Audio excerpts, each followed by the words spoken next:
Olá, seja muito bem-vinda, seja muito bem-vindo ao canal do CEAJUR, Centro de Estudos e Atualizações Jurídicas. Eu sou o professor Antero Arantes Martins, desembargador do trabalho do TRT da 2ª Região, e este é o canal CEAJUR, cuja finalidade é difundir conhecimento em direito e processo do trabalho. Hoje nós vamos falar de um tema que está muito aí em voga, que é a suspensão nacional do Supremo Tribunal Federal para o julgamento do tema 1232 da tabela de repercussão geral. Eu tenho visto muita gente falando aí, noticiando essa suspensão nacional, mas às vezes eu vejo que algumas pessoas estão se equivocando a respeito do que o Supremo vai julgar. Então, nós vamos tratar um pouquinho sobre isso. O que o Supremo colocou lá como repercussão geral no tema 1232? Ele colocou assim: possibilidade de inclusão no polo passivo da lide na fase de execução trabalhista da empresa integrante do grupo econômico que não participou do processo de conhecimento e a possibilidade de utilização do IDPJ, que é o incidente de desconsideração de personalidade jurídica, para este fim. Então vejam que a primeira coisa que a gente precisa deixar muito claro é que o Supremo Tribunal Federal não está discutindo a formação do grupo econômico, o reconhecimento do grupo econômico. Esse é um tema de direito material, é um tema de direito do trabalho, está lá no artigo 2º, parágrafo 2º da CLT. Não é isso que está em discussão. O que o Supremo está discutindo é um tema de direito processual. Uma empresa que é do grupo econômico, mas que não participou da fase de conhecimento, pode ser incluída só na fase de execução? Bom, a Justiça do Trabalho, o Tribunal Superior do Trabalho, tinha no passado uma súmula 205 dizendo que não. A súmula dizia mais ou menos assim: a empresa do grupo econômico que não participou da fase de conhecimento e não consta do título executivo não pode sofrer execução. Acontece que o Tribunal Superior do Trabalho revogou esta súmula e a partir deste momento a Justiça do Trabalho passou majoritariamente a entender que era sim possível a inclusão da empresa do grupo econômico só na fase de conhecimento. Mas isso nunca foi unanimidade.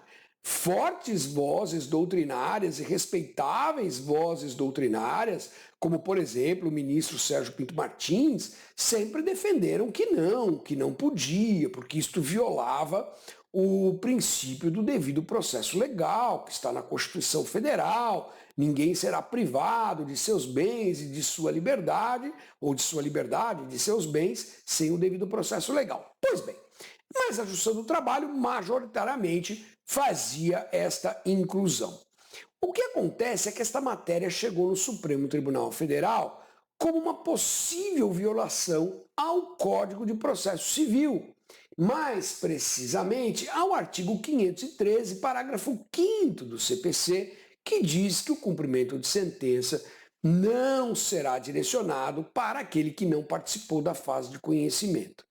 Aí vocês vão dizer assim: mas Antero, se a discussão é de violação de um artigo do CPC, como é que isso chegou no Supremo? Como é que o Supremo deu a repercussão geral para este tema? Esta matéria é infraconstitucional. O Supremo é uma corte constitucional, ele não deveria discutir isso. Bom, o que se colocou na decisão que acolheu a repercussão geral, nós teríamos duas violações à Constituição. A primeira seria a violação à súmula vinculante número 10, que trata da reserva de plenário. Quando uma decisão judicial, mesmo que não o faça expressamente, a declaração de inconstitucionalidade, ela deixa de aplicar um artigo de lei, então ela implicitamente está declarando a sua inconstitucionalidade, e isso só poderia ser feito pelo plenário da corte e não pelo órgão fracionário. Então, quando qualquer órgão da Justiça do Trabalho, seja uma turma do TRT, uma turma do TST, a SDI1 do TST, quando não aplica o 513, parágrafo 5º, estaria ferindo a reserva de plenário que é prevista na Constituição Federal. E a outra questão é, ao incluir a empresa sem lhe dar chance de defesa, e aí talvez o IDPJ seria o caminho na visão do Supremo, há uma violação ao princípio do contraditório e da ampla defesa, que também são assegurados na Constituição Federal. Então, com base nesses dois tópicos, o Supremo Tribunal Federal vai dizer se a Justiça do Trabalho pode incluir, primeira resposta, e segunda resposta, se puder incluir, se é ou não necessário o IDPJ. Bom, então como o Supremo ainda não julgou, eu não tenho bola de cristal para dizer o que ele irá julgar. Então eu vou dizer aqui a minha opinião a respeito. A gente precisa lembrar, antes de mais nada, que o CPC é aplicável no processo do trabalho de forma subsidiária, lá nos termos do artigo 769 da CLT e artigo 15 do CPC. Então, quando a Justiça do Trabalho diz que um determinado artigo do CPC é inaplicável no processo do trabalho, a Justiça do Trabalho não está necessariamente dizendo que aquele artigo é inconstitucional. A Justiça do Trabalho está dizendo apenas que aquele artigo não é aplicável por, primeiro motivo, existir previsão expressa na CLT, ou, segundo motivo, por haver uma incompatibilidade daquele artigo com o processo do trabalho, né? Então, de novo, quando a Justiça do Trabalho não aplica um dispositivo do CPC, ela não está necessariamente declarando a sua inconstitucionalidade. Ela está simplesmente dizendo que a CLT não é omissa ou, ainda que seja omissa, aquele dispositivo é incompatível.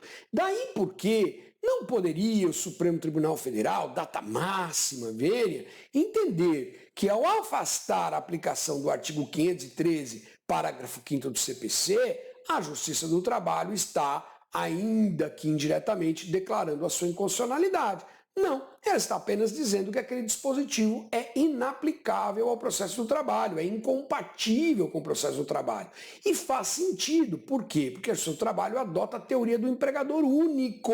O grupo econômico é o empregador único. Portanto, quando uma empresa do grupo econômico, no caso o empregador, participa da fase de conhecimento, todas as empresas do grupo também participaram, porque todas elas formam, para os fins trabalhistas, um único empregador. Daí a incompatibilidade, e é por esta razão que não se aplica o dispositivo do CPC na execução trabalhista, não é? Então, este é o primeiro ponto. Então, não há reserva de plenário. O segundo ponto é que o IDPJ não seria um instrumento adequado para esta inclusão. E por que não seria? Porque é verdade que alguns grupos econômicos são verticais e, portanto, a empresa que o credor pretende trazer para a execução trabalhista pode ser sócia da empresa devedora, sim, mas não necessariamente é assim. Nós temos grupo econômico não só por controle, nós temos por direção, nós temos por administração e agora com a reforma trabalhista, explicitamente a lei acolheu também o grupo econômico por coordenação.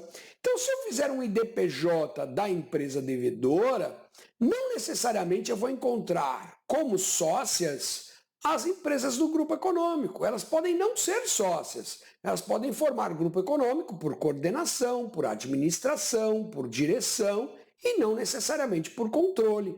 Daí porque o IDPJ também não seria uma via adequada para este fim.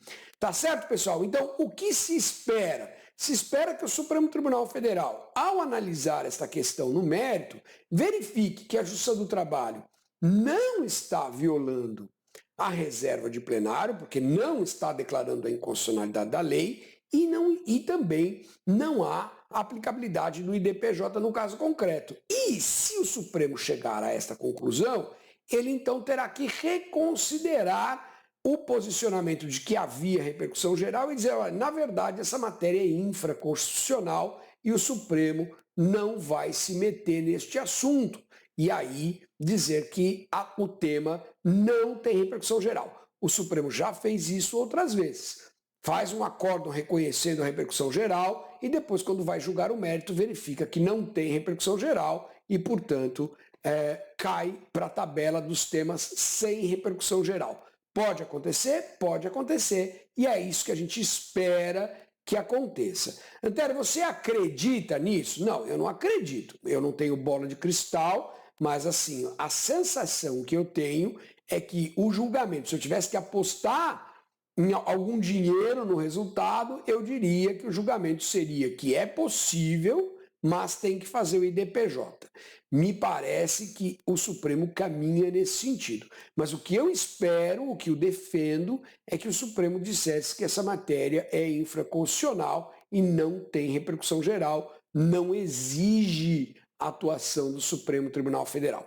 Combinado, pessoal? Se você ficou até aqui, não se esqueça de deixar seu like, inscreva-se no canal, ative o sininho para que a gente possa sempre te avisar quando tem um vídeo novo aqui esperando por você. Deixe o seu comentário, faça a sua pergunta, conto com a participação de todos vocês. Forte abraço!